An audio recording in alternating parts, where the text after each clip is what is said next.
JP, unmute yourself, my man. What up? How are you, buddy? Keeping the mustache going. Hey, can't shave it, man. Gotta keep it going strong. Hey, buddy, it's looking good, man. It's looking real good. Thank you. I like it, man. I love it. It looks awesome. Something different. You and Nassau are going with the Freddie Mercury, look from, Queen. I know. He sent me a picture of him too. I love it. I love it. So JP, just to give you a heads up, we will start right at noon. Throughout all of these at noon, there's 6 to 10 people, and then all of a sudden it gains momentum a couple minutes into it, all the way up to 12:10, and there's 30 or 40 people. So, Maybe. But might just get 5. I am recording this. Cool. So I will send it to you so you can use. Allie will edit it, and then she will. And then she'll edit it and then send it over to you. Awesome. Thank you. Yeah, you got it, buddy. How's the day been? It's been good, buddy. Day's been good. I'm looking forward to this one. Yeah, man. I'm excited. Talking about some of my favorite things. I know, man. It's what you do. I like the shirt you have on too. The YP. Gotta represent. You got to represent. That's right. Well, you're the man of it. So I got these stacked up here on books, so try to keep it. Yeah. In my face. So we'll start right at noon, okay, bud? Cool.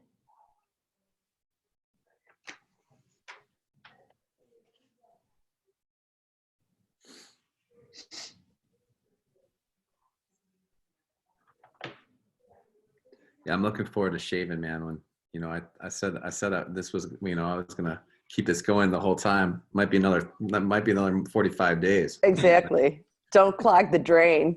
I know, right? Yeah. You should, before you fully get rid of it, just leave the yeah, right? Yeah, handlebar mustache. There it is. All right, And bud. you just have to order some wax. That's right. All right, it's noon, so we're gonna get started. Thanks for everybody joining so far. So today I'm super excited to introduce Jordan Pyle with the Pyle Residential Group, right? Yes, sir. Thank you. Awesome. Jordan, you were named 30 under 30 by the National Association of Realtors. Yeah. Congratulations on that, buddy. I know you worked hard on that. That was a long time coming, so felt good to check that one off the list, and obviously grateful for everybody for helping me get there. So yeah, super cool. Yeah. So Jordan, a little bit about you. Tell us, how long have you been in the business? So this is 2020 is year 7. Year 7. Got in beginning of 2014. Yep. Okay. So you've been in the business. What does your business look like right now? So how do you have a team? Are you a solo agent? What sort of transactions are you doing? Yeah, so started building a team last year. So that kind of contributed to my last full year of numbers in terms of how much production, how many deals. But yeah, 2019 ended around 25 sales, about 36 total transactions. For just under 10 million in production. So right now it's just myself in terms of the team, but I do have a transaction coordinator, and I am utilizing our listing manager within the Keller Williams office as well. So have a little bit of leverage there, but for the most part, just doing it on my own. Obviously, I have a ton of mentors and people like that around me as well. Awesome. And what's your vision for your business, Jordan? What are you building? What are you working towards? It's a big question, man. Depends how far we're looking, what the scope is. But in general, for me, it's leveraging myself out of the business. I feel like my calling is a higher level than out in the field every day. And I don't mean that in any type of way. I just mean I feel like I am really drawn to the bigger picture stuff. So the more macro stuff versus the day in, day out operational items. So definitely want to grow this out to give other people a bunch of opportunity, underneath the platform of Pyle Residential. I want to invest in real estate. I want to be part of the growth of Keller Williams within Chicago and nationwide. But really, if I had to break it down to a number in terms of transactions, I want to be the first guy to do 1,000 transactions in Chicago. So that's about a 5-year vision or so. Jordan, you and I talk a lot. We're good buds, mentor, mentee. You know, you mentor me sometimes, I mentor you sometimes, right? I've asked this question before, Jordan, to you and to others, but in 5 years from now, if you had your perfect career, what would it look like? Man, you're coming in hot today with these questions. Making me think here. No, but I mean, it's a lot of what I just talked about. You know, it's having multiple streams of income where I can work because I want to work. I truly feel like that today. Like nothing I do today is work or life. It's all kind of fused together into one. But I want to have the ability to, you know, have time with my family, to be able to give back to people that are in a, you know, less fortunate situation than myself. And ultimately, I just really like the leadership side of it. So being to a point where I can, you know, prove a certain level of success where then I can go and share that with other people.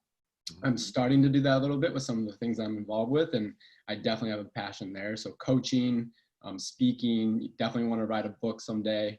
But I think the core generator of everything that I want to do is going to be my resale business. So that's going to be Pile Residential. And I think that will allow me then to branch off and ultimately just build a life that's holistic.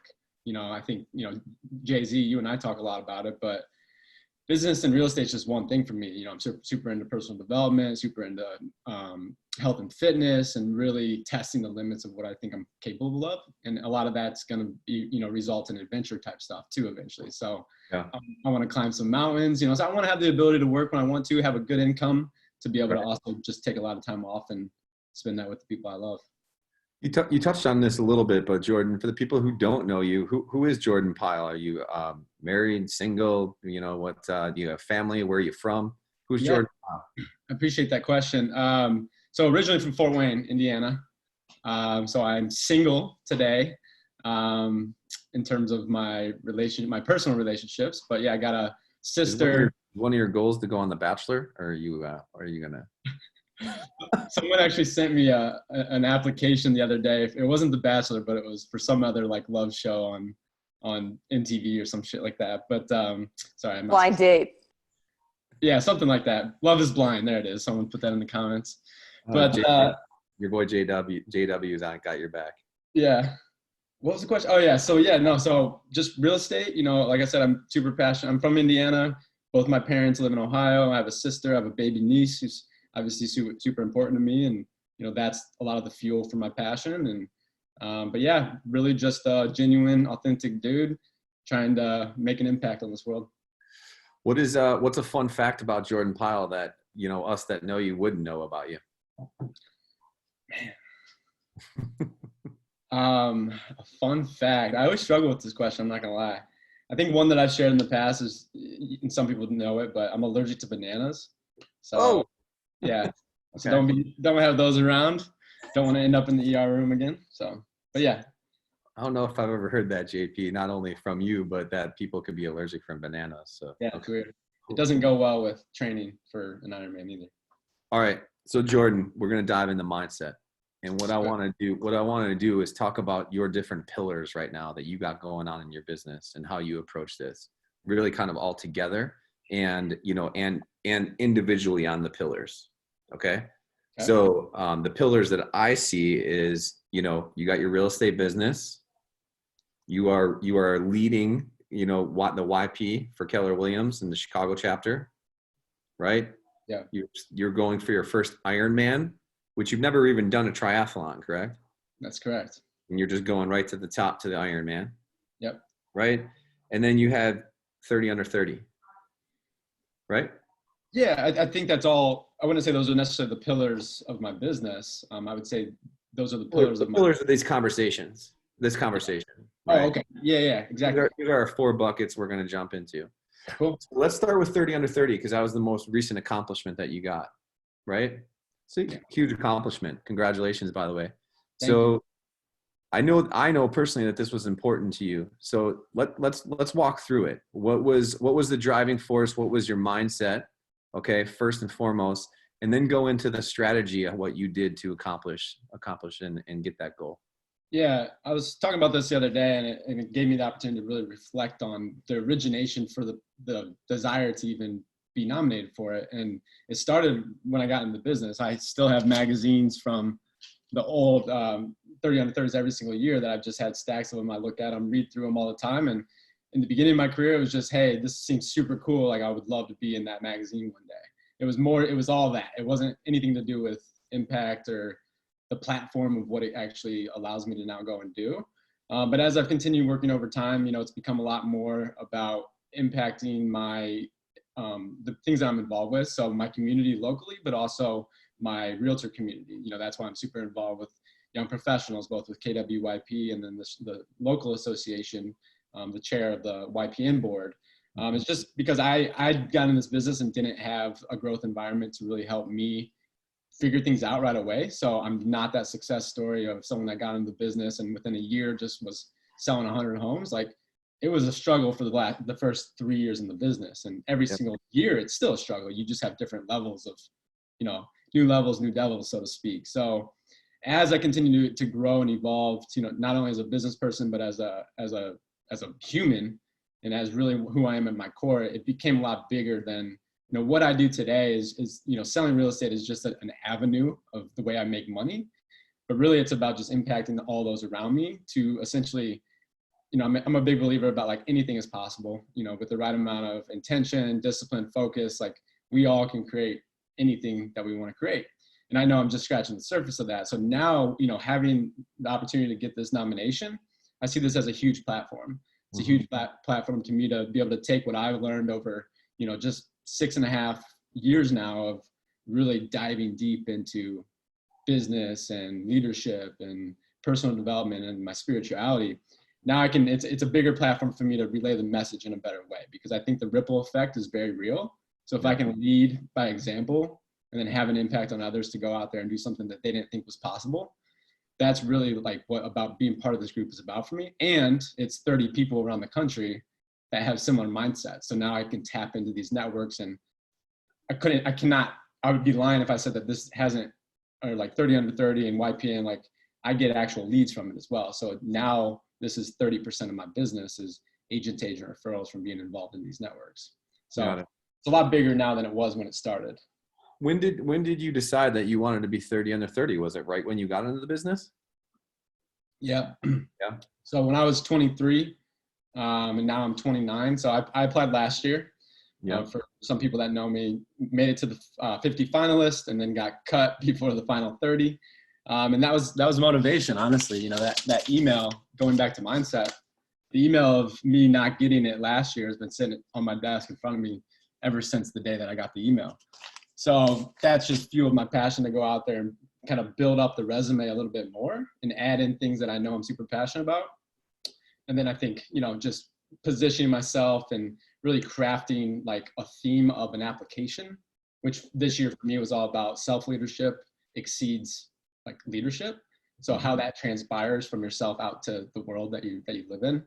And I think that was kind of the tipping point of being able to get it this year.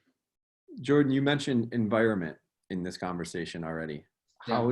How does your personal business environment help you with your mindset, fuel your mindset?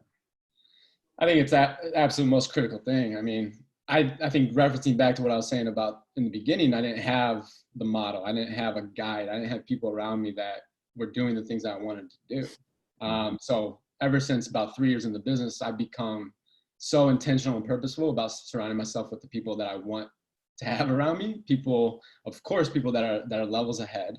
Of course, people that are at the same level that are all kind of helping get to that next point. And then it became really, really important over time for me to have people around me that I could also bring up. So being able to share with others.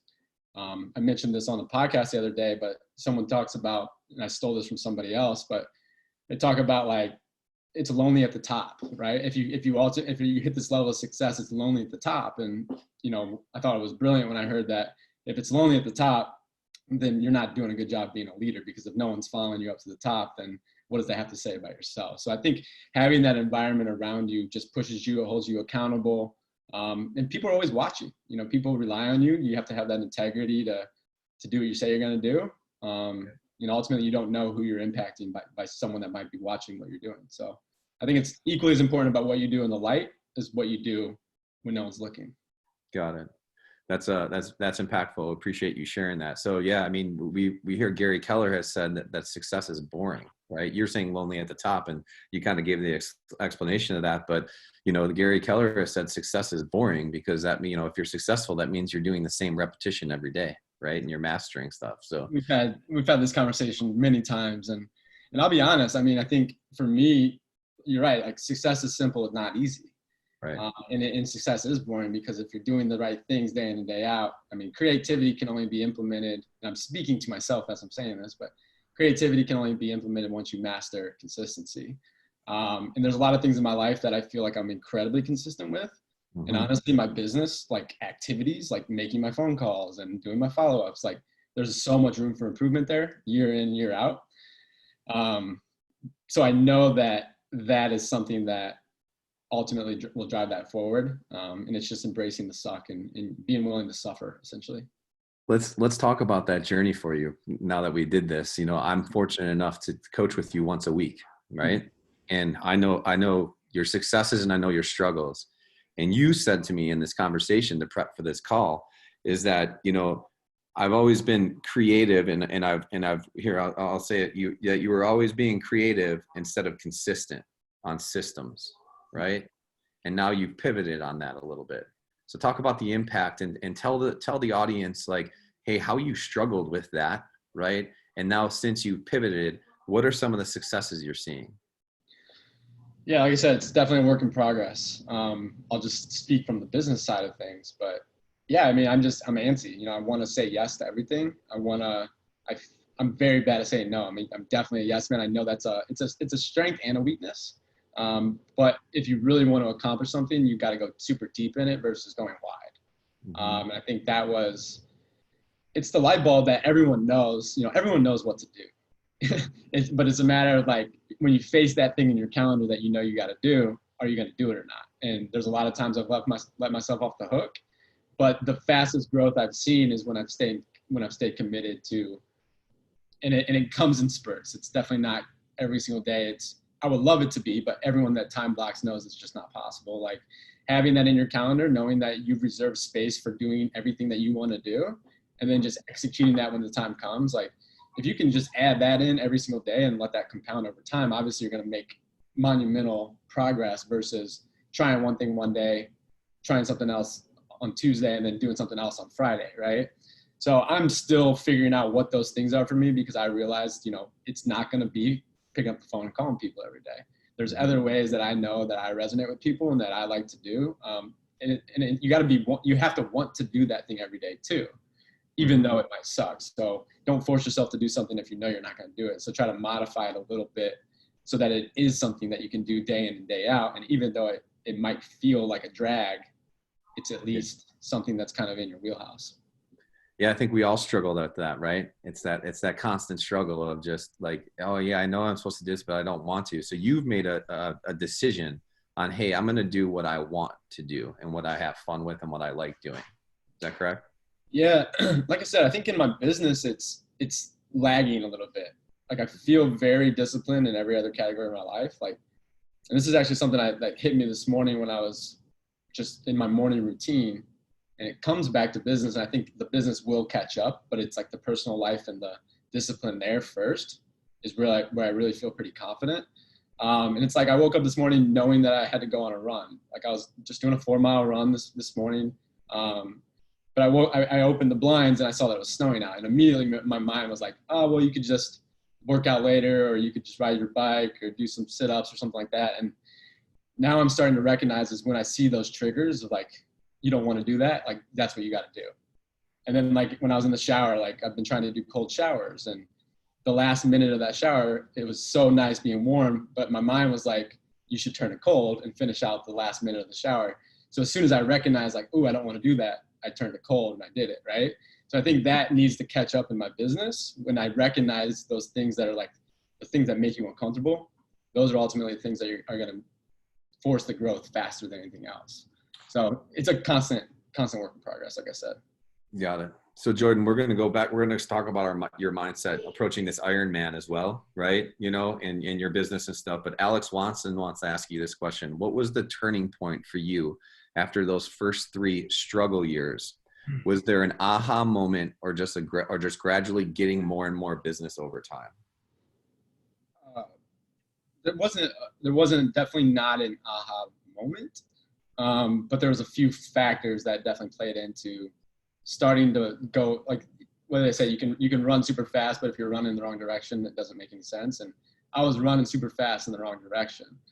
So it goes back to the environment, the growth environment. I found people about 3 years in. I found a couple mentors. I was trying to do everything myself. I found mentors. This is right around the time I started getting linked up with Keller Williams. I met Josh Weinberg. I met Tommy, Joe, Shoes, and I started realizing like this is my tribe. And then I started realizing that these are people that are already where I want to go. So like just listen to what they're telling me to do. So I think it goes back to the creativity thing too, but just really understanding that I got to treat my business like a business. I got to look at it as a business if I want to accomplish the things I want to accomplish, because we can only do so much on our own. And I think that was embracing the idea of like, hey, to leverage this business out, you got to surround yourself with people. It's not necessarily doing more deals. It's like all about who you surround yourself with. So Jordan, I can speak personally that, hey, you recognized it, right? And you said, hey, this is what I want, where I want to be. But you also put yourself out there and you basically said, hey, I want to be where you guys are at. Show me how to do it. What advice would you give for the person? And I'm not using Alex as an example, but I'm just going to use it as name. If Alex asked that question, what would be your advice to someone like Alex? If Alex is saying like, hey, how do I do that? Like, do I just go up and say something to somebody? How did you approach it? Yeah. I think it's leading with like just wanting to get better, to always be learning based.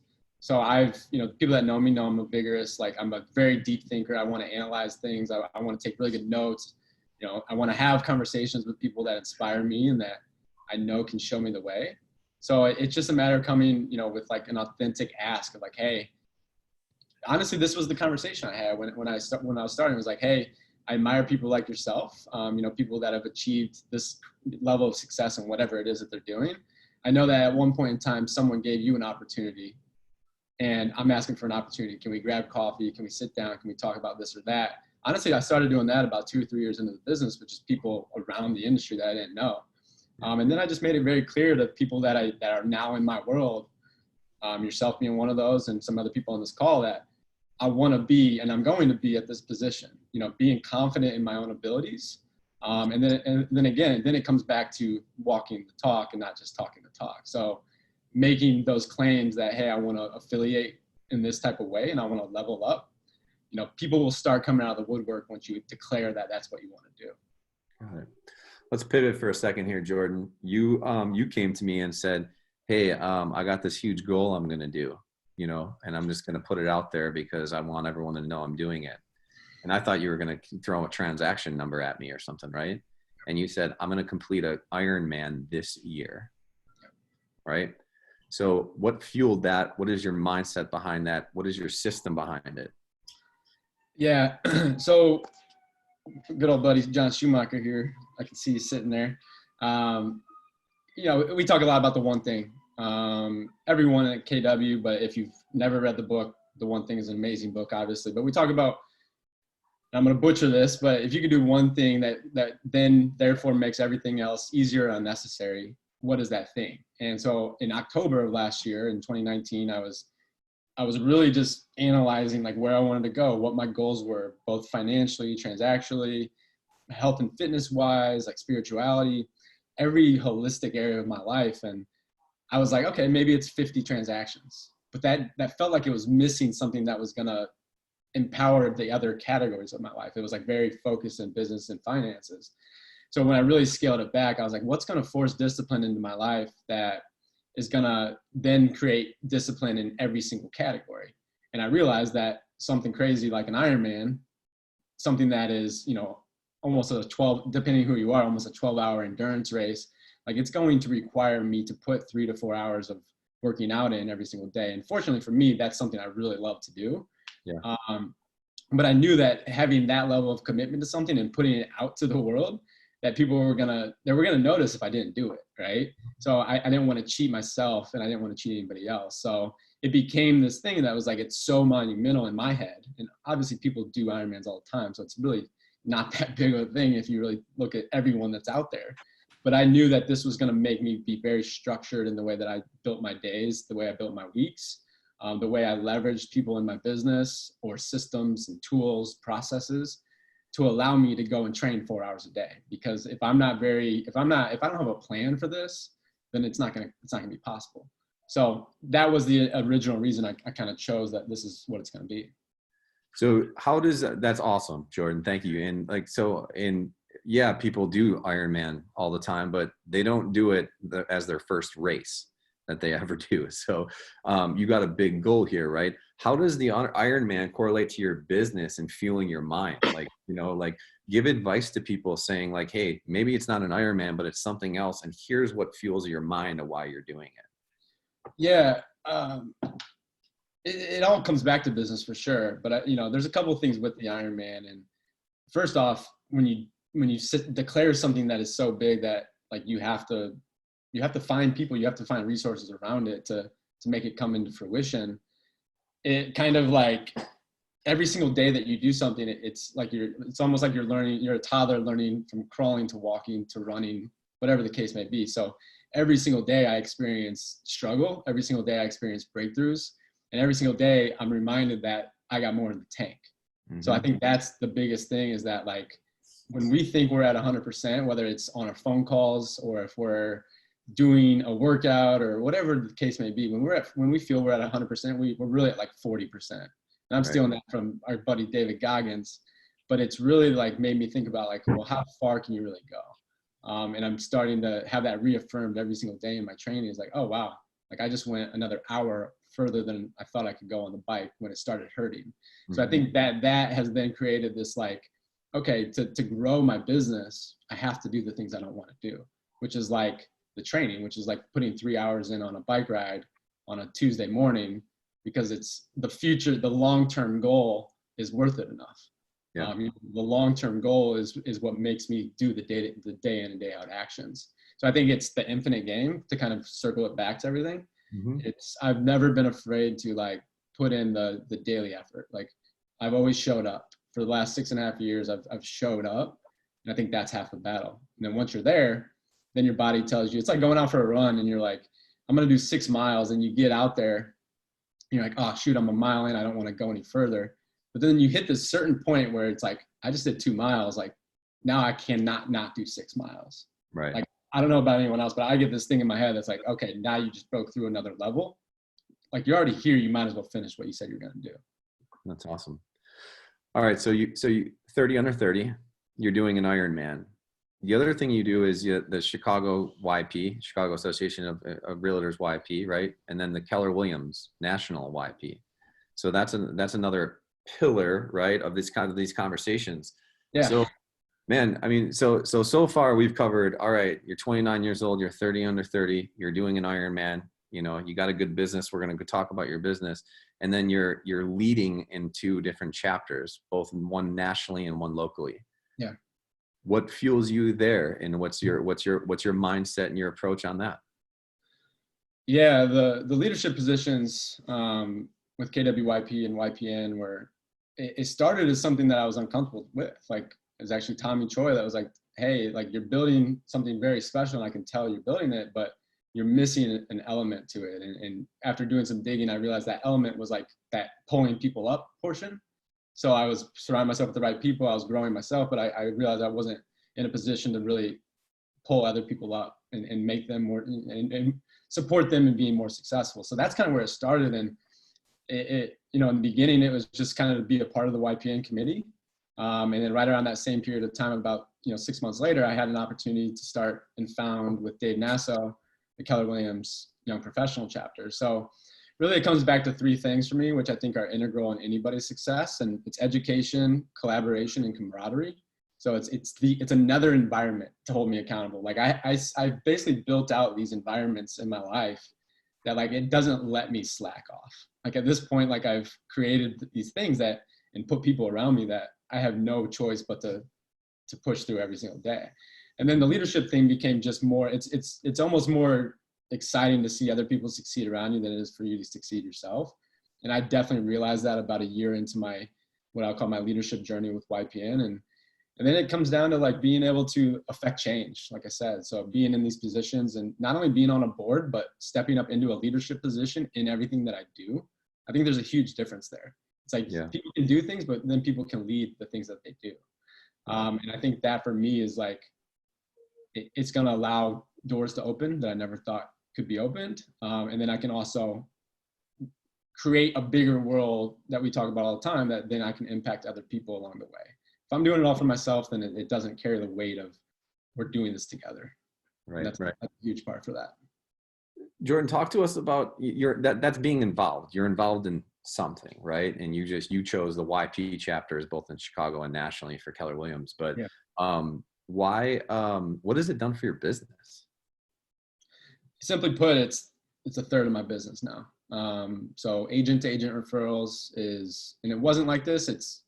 And it wasn't ever the intention of getting involved, wasn't to do more deals, but just forming those relationships. It's actually super cool now when I really think about what I have. And, you know, being the president of the Chicago chapter with Keller Williams, like I know a minimum of one person in every single city around the country, one young professional that's just as serious as I am about leveling up and continuing to learn and to go to another level and to collaborate and to educate and always learn. Like I have people like that stationed around the country. So now when they, you know, I'm giving to them and I'm pointing to them and they're pointing to me. And when they think about Chicago, both for KWYP and also just being the chair of our local association, now all those people, when they hear of someone needing someone from Chicago, I'm the first person they think of because I'm in that leadership position and because I'm intentionally present in those interactions as well. So now, I mean, I don't want to say without even doing anything, I get leads from it, but that's kind of how it feels. Like I'm getting calls. It's like, hey, I know you're the president of the chapter here. Like I have a client looking to sell, or I have a client looking to buy. And this year so far, I think I have 4 or 5 deals from YP under contract. Yeah. And I've probably gotten over 25 referrals in the last 2 years from it. The people that are on this call, would you give them advice of, hey, get involved in something? Yeah, I would for sure. And that can be it can be a lot of different things. So I like to break this down. So like for me, it's like these buckets, and I stole this from someone else again. I rip off and duplicate a lot, but that's, I think, what we should all do. And it's what everyone does. So it's like business is one, right? And this is in terms of like defining what my life consists of, which I think talks about like, should people give back? Like, well, is it in their plan of their life to give back? And for most people, it is in some shape or form. So for me, it's like my business, which includes like real estate, entrepreneurship, marketing. I have my health and fitness pillar. If you're talking about the pillars of my life, I have my personal development pillar, and then I have my involvement pillar. My involvement is Keller Williams Young Professionals, YPN, and then Alzheimer's Association, making sure that the things I'm passionate about, I have dedicated time in my life plan, so to speak, to make sure that that equates to my calendar. So yeah, I think 100% you should have something to give back to a cause that you're passionate about, because that makes everything else feel much more great when you accomplish things. Jordan, what was your expectation of getting involved in these? You know, what was your expectation walking into it? And then what, you know, you touched on it a little bit of what it become, but how did it, I guess, at this point exceed your expectation? Oh man. You're saying just getting involved in general? Yeah, just getting involved in general. Like, what was your expectation of just, hey, I'm going to do this, but here's what happened to you, right? You got involved and you became a leader very quickly. Yeah. So that's a good point. And that's not where I was going to go with it, but I think that identified what this has really done. Becoming a leader, it really exposed a lot of my weaknesses. So there's a lot of things that I had to say, oh, wow, well, that conversation or that meeting or that speech I just gave or whatever it is, like before I stepped up in these leadership positions, like I was absolutely petrified of public speaking. Yeah. Now I like yearn for it. Like now I look for these like awkward or like uncomfortable times. So I think the involvement has just, it's changed me personally more than it's changed me on a professional level. And then that just, you know, that transpires into my business. Yeah. So I don't really know the best way. Yeah, no, that's great. I mean, you're on a pretty powerful personal development journey. But before we go into your journey here, real quick, did you ever think? I guess that's this. Did you ever think that you would be speaking nationally at 29? No. Well, I had aspirations to speak one day, but again, like I just said, I was always so nervous of it. But I knew it was something in my future that was gonna. And then once I started doing these things, I started realizing I really liked that feeling. And yeah, it's already from the 30 under 30 and, you know, being involved, and that's coming from getting that nomination is a lot to do with what I'm involved in. Mm-hmm. It's not just production, it's influence, you know, around the people around you, and then involvement and how you make it, like I said, an impact in your community. And that's your community of Alzheimer's, your community of the local environment or geographic area you serve, as well as your realtor community. Right. So yeah, it's awesome because I love speaking. I like sharing with people. And I plan to leverage this into much more of this type of stuff too, as I grow. So let me get this straight and let me give clarity to people. Okay. You're 30 under 30, right? You're, again, YPN, president of the KW chapter, vice president of the Chicago. Is that right? Or just chair? I'm the current chair for 2020. Current chair. And then you're running a very profitable and successful real estate business. So let's go into, what does a typical day look like for Jordan Pyle, and how does he structure his days? Man, that question, it's a big one. It's been modified numerous times. Okay, so let me pause you there. Yeah. So it wasn't perfect the first week you did it? Far from it. I think it's the biggest challenge in my life is figuring out what my day-to-day looks like. So I've actually opted to go more of like, what's my perfect week? Right. Day to day, sometimes it doesn't give you enough time to account for the things you don't expect to happen. So, but really to go to your question is, I am huge on, I have to start my day a certain way and I have to end my day a certain way. Everything that happens in between is that work in progress, you know, section I'm talking about. Mm-hmm. But for me, it's like you have to have your morning routine. So I actually have, you know, people think I'm crazy, and there's days I don't do this. Like there's days I don't wake up at 5 a.m., but the majority of my days, it's 5 a.m. to 9 a.m. is personal time for me to do my morning routine. So that's 4 hours a day right there. What does that consist of, Jordan? I'm sorry? What does that consist of? 5 to 9? Oh, it's the Miracle Morning. So if anyone knows Miracle Morning by Hal Elrod, it's the SAVERS acronym. So it's silence, affirmations, visualization, exercise, reading, and scribing or journaling. So it's a combination of that. But the big two for me are that I think are just like above anything else that I do in the morning is my workout and meditation. Mm-hmm. Those two things, that combination is lethal. Like I know the days I don't do it, like I know why I feel the way I feel. Yeah. So so talk about that. How do you feel? If you know how you feel like when you don't do it, what is that feeling like? When you don't do it? Yeah. Yeah, I mean, you just feel like you're running into, you have no game plan. You feel like you're scatterbrained. You feel like you're rushed. It builds a lot of anxiety. Like anxiety, I'm a super anxious person, and I've always been. So it's definitely helped me kind of like understand that like everything's gonna be fine, and you're building this all out. But I think that goes back to like structuring your day, knowing that, hey, you have time for that thing, that's that distraction later on in your calendar. Like you put some time there to account for that. Right. So I think that is like what was your original question? I'm sorry. No, so if you don't do it, it makes you feel like what? Like you know, just like almost lost, right? Is what you're explaining? For sure. Yeah. And how do you feel when you do it? Yeah, I mean that morning period it's like it feels like you're like every single day you're resetting yourself. You're getting ready. You're putting on your armor to go and face whatever the day is going to throw at you. So I think it just prepares you, get your mind in the right spot to be able to be a grounded opinion, to be able to analyze situations and not just be reactive, but to be purposeful. And then when something that does happen that you didn't plan for, having that combination in the morning, it really centers yourself so that you can respond accordingly and kind of remain. I think in our jobs, you know, as realtors, like real estate agents, we got to be that grounded, unbiased opinion for our clients. We have to be that soundboard. And without that, if I'm dealing with things because I woke up late and I didn't get my routine in the morning, and now I'm jumping to conclusions or I'm giving bad advice to a client, like that doesn't happen when I put in the work to make sure that I feel mentally ready for the day first. So yeah, it's absolutely critical for me to wake up and pour into myself before I can pour into others. It's almost like when we hear put your oxygen mask on first so you can help others, right? Yeah. That your approach? That's how you're looking at it? Yeah, that's how I describe it all the time. That's exactly what it is. You can't make as big of a difference as you want to make if you're not taking care of yourself first. Because without this, we have nothing. Without our bodies, without our minds. Jordan, you and I have talked about this a lot because you know that I do a very similar thing that you do, waking up early and getting my day set. So, but people really, when they hear that number of 5 a.m. or 4:30 a.m., they kind of get like, oh, I can never do that, right? So one, I want to ask you this.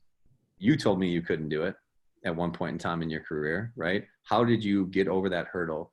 And more importantly, what I want you to touch on, if you don't mind, is the importance of the evening, the night before. A lot of times we focus just on the morning, right? But your preparation for your evening to prepare yourself for the next day, please walk us through that. Yeah, or Jim Rohn, godfather of personal development, he talks about like you have to finish the day before it starts. And that I love nothing more than waking up with my to-do list written out, with my schedule physically handwritten out, and knowing that like, okay, I'm gonna get up, drink water, go to the gym, meditate, do these things, and then I'm gonna go boom, boom, boom into the day. So I think it gives you that time to reflect. It gives you the time to look through I think all of us have, I know you call it the parking lot, I call it the collection bucket, like all the things that add up in the day. It's to look at the whole master list and say, okay, how can I prioritize these things to pick out the 5 or 6 things? Some may say 1 or 2. I'm going to say 5 or 6 because I think that has worked better for me, to then pull over to the next day. And then I look and take it down to the next level, which is, okay, these are the 6 things that need to happen. Like, what does my schedule consist of tomorrow? So I pull up my calendar, the digital calendar, and then I figure out where I'm going to do those things around the appointments and things that I already have scheduled. And then if things don't get done, they go to the next day. But I think just being purposeful about spending time, like reflecting on how the day went, what you did well, what you didn't do well, where there's room for improvement. That's huge. And one thing I'm doing now, which I've been sharing this with a lot of people because it's been super impactful to me, is at the end of every day, I'm either thinking or writing. Some days it's writing, some days it's thinking, but I'm going through the day and I'm thinking, okay, what were all the things today? Let's say 3 to 5 things that gave me energy. And that might be something like this. Like, this gives me energy, right? Like writing getting a contract accepted gives me energy. Like masterminding with an agent with KWCLP gives me energy. So I'm writing these things down. And then I'm also writing, what are the things today that sucked my energy? And that was writing that contract or having that difficult conversation with a client, whatever the thing is that you just didn't really want to do, but you had to do. And then, so what starts to happen is you start to understand, like, okay, these are all the things that suck my energy. And then what the idea there is that you delegate, eliminate, or automate any of the things that don't give you energy. So then you can focus your time doing things that do give you energy. So that's been a huge thing and the goal, I think, is to get to the point where you can just fill your days with all the things that give you energy. And then that's how you build a business, is by delegating the things that don't give you energy and scaling that to other people or scaling that to a system or a process. So I'm slowly coming around to the fact that that's really what works. And I think now more than ever, like, my energy management is more important than my time or my return on money, like my return on time or return on money, because without your energy, like, it's just, you got to be very conscious of how to keep that meter full, essentially. Spoken like a true pro, my man. Great job. Hey, okay, so let's talk about when I was in the actual mornings and how you got over it, right? Getting up at 5. I remember about, 14, 16 months ago when you were like, Joe, hold me accountable. And I was calling you every morning, and some days you were waking up and some days you weren't, right? So, like I said, it still happens sometimes. So. Yeah. But how did you get over it? Did you just make a commitment? Did your mindset shift? What was the turning point for that? Yeah, I mean, so I think what happened is, I've never really been asked that question, I guess, but I think what happened is I started seeing the proof of stacking up a few good days in a row. I started to see, like, what I like to call, like, I started to feel myself and this goes back to the energy that we just talked about. Like I started feeling myself get into this like state of flow. When I woke up, I didn't feel rushed. I was able to do the things for myself I wanted to do. I was able to take my time with my workouts because, like I said, that's something I'm passionate about and I love to do. And then that, I think, linking 3 or 4 of those together, it's like, oh, wow, if I can just vibrate at this frequency forever, like what I had before is just light years away, you know? So seeing the glimpse of like, oh, wow, like think about how much further you can go if you stick to this routine.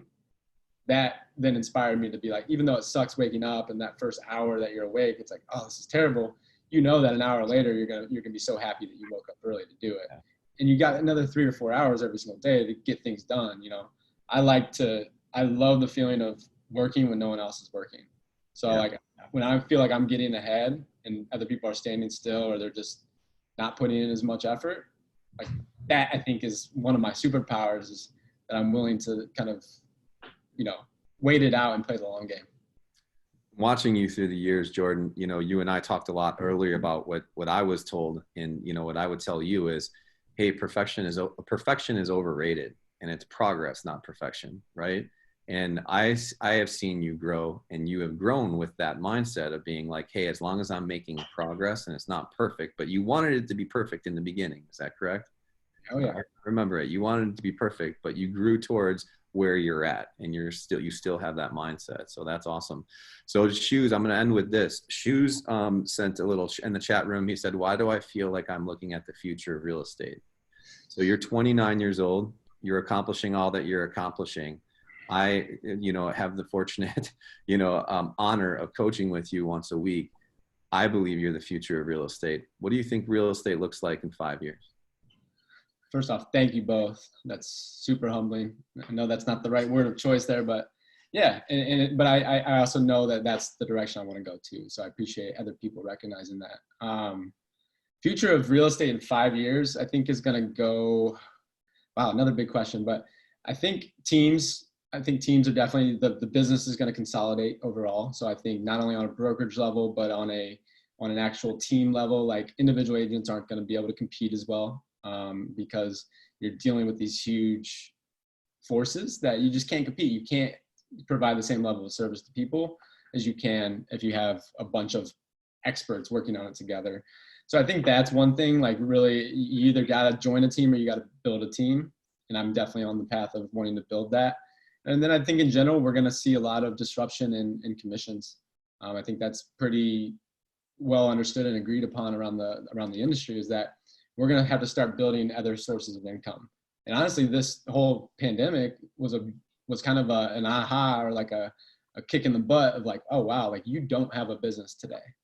Like you're not making money right now because you're sitting at home and people can't get into properties. I mean, here and there you are, but I realized that I need to build residual income, and I need to have diversification, because we never know when the next coronavirus is going to hit or the next world war. Like, so really harnessing like the verticals of real estate and finding opportunities to make money throughout the consumer process. Yeah. Someone talked about it the other day, but it's the customer journey.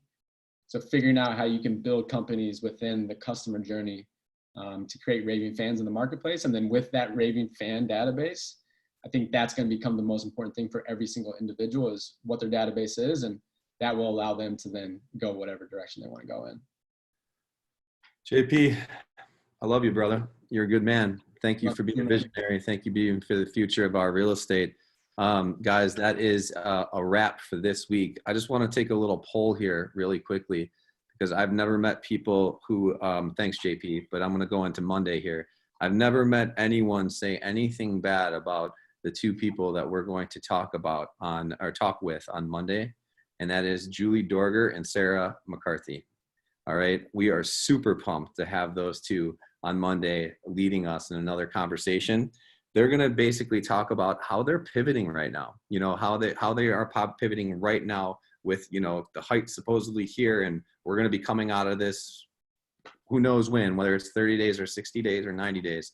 They are going to talk about how they're pivoting. So you're definitely going to want to chime in on that on Monday. So you guys, thanks for being here all week. We appreciate you. Have an awesome weekend. Love you guys. Stay safe, stay healthy. JP, you're the man, bro. Thanks again. Cheers. Thank you, everyone. Take care.